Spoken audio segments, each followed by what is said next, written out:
Hey there! After much delay, here is the first episode to my next Let's Play.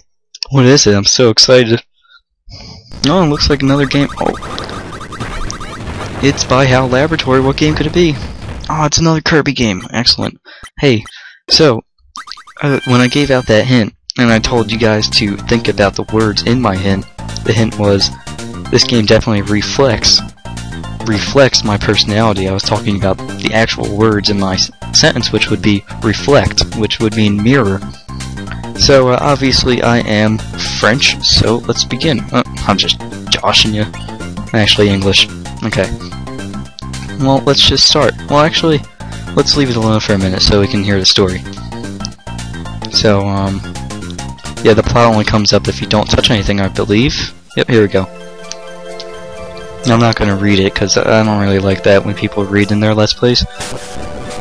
So yeah, sorry it's been a lot of delays this week. I had a lot of stuff going on, but everything's definitely done so far. So you know, I should be back to my regular schedule by next week. And here comes Meta Knight being a good guy again. The bosses in I'm sorry, the rivals in Kirby games seem to be very good, like Meta Knight and King Deity. It's really interesting how like they're almost never the bad guys. Like I can't seem to recall a game where the regular Meta Knight is the main antagonist from Kirby. I might be forgetting a game, but to my memory, I cannot think of one. Okay, so this game is really cool. This is actually one of the first times I've ever played this game. I have not beaten this game. I always wanted to play this game, and I thought, what better time to play it than for my second Let's Plays.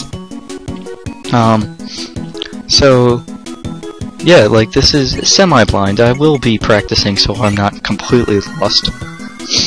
A cool, part of this game is that there are 4 Kirbys, and this was really cool when it came out because it, like, you know, the link cable for the Game Boy Advance, you could play with 4 players, and it was really cool. They kind of don't do anything though, you know, like you can call them up to help you, but they don't really help you that much. So this game plays pretty much exactly like Kirby Nightmare Dreamland. You can see that the graphics look almost the exact same.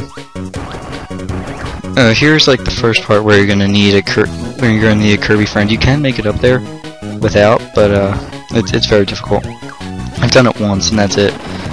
I was watching a speed run of this, and the guy was going crazy fast. He did that all by himself. He didn't need any Kirbys.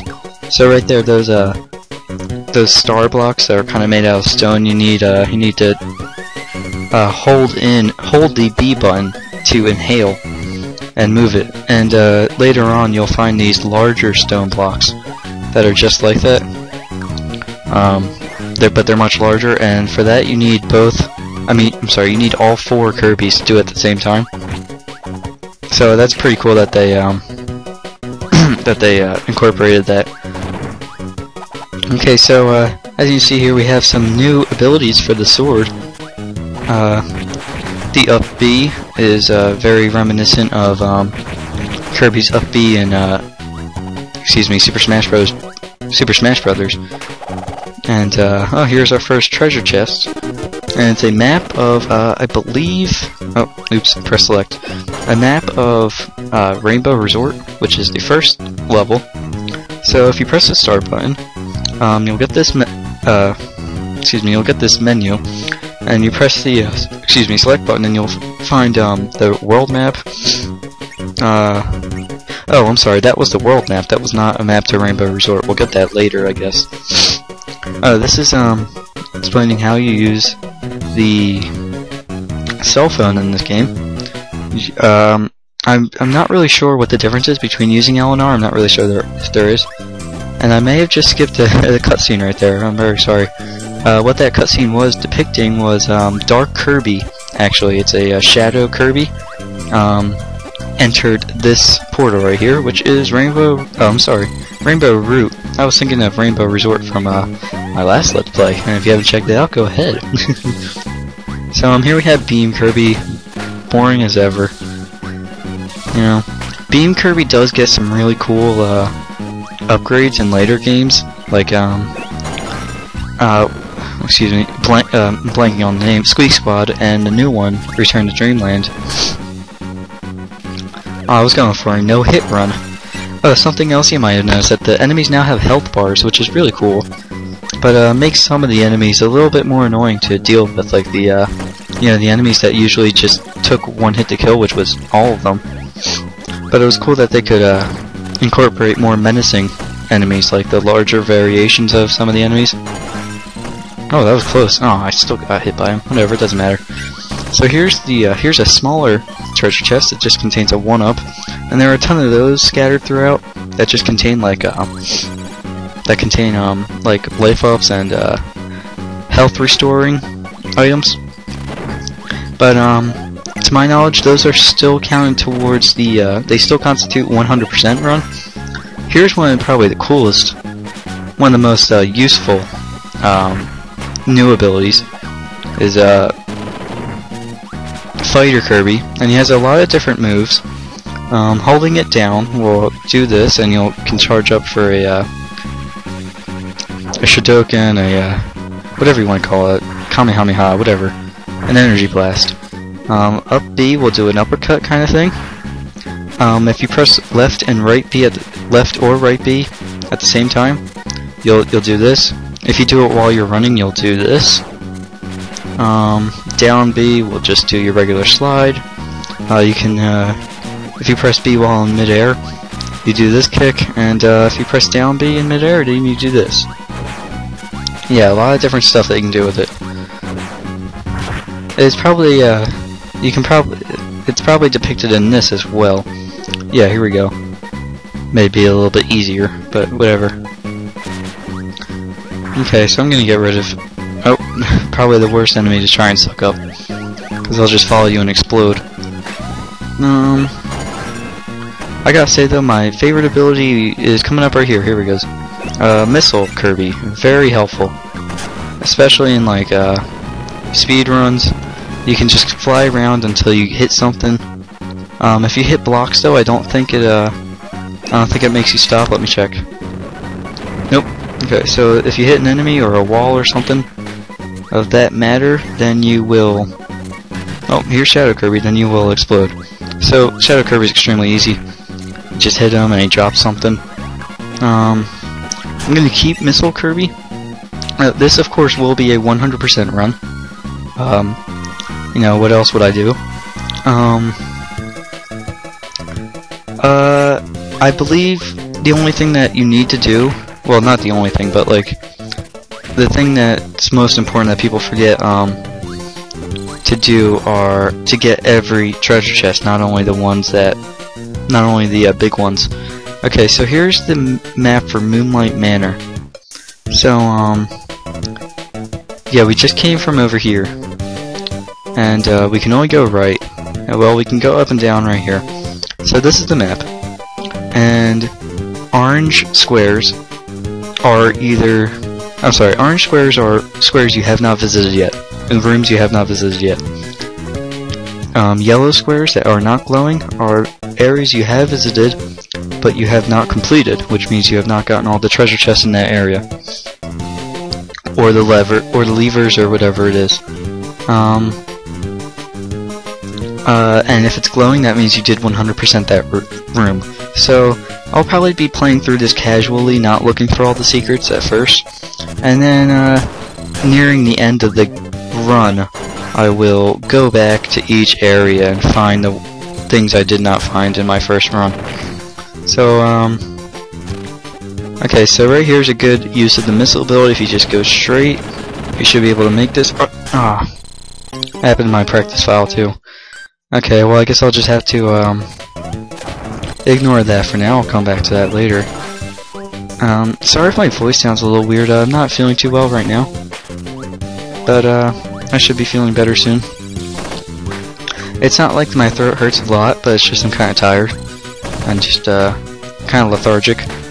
But you know, it's been a long time since I've been able to upload a lot of stuff, so I really wanted to do some of that.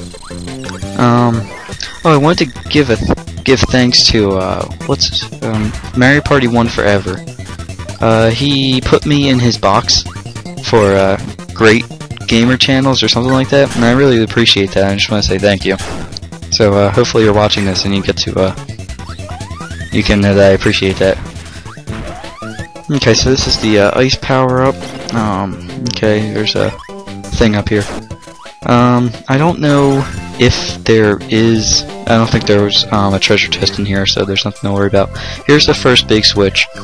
In this game, big switches open up portals to the main hub, which makes it easier to traverse across each level.